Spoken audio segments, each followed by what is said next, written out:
138 години од раѓањето на големиот македонски револуционер Гоце Делчев. Според историчарите, тој е еден од најмаркантните политички фигури од 19-тиот и 20-тиот век, кој се залагал за ослободувањето на Македонија од турскиот окупатор и единствен легитимен представник на македонско-одринското ослободително движење.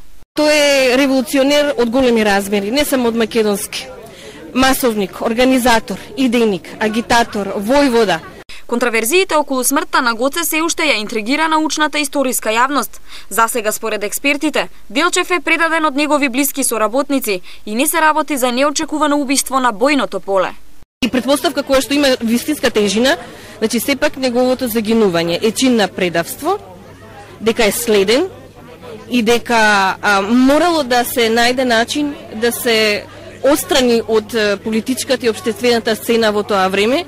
Името на Гоце Делчев го носат голем број на училишта, опеане во голем број на песни. Историчарите велат дека освен на револуционер, тој бил голем љубимец на народот.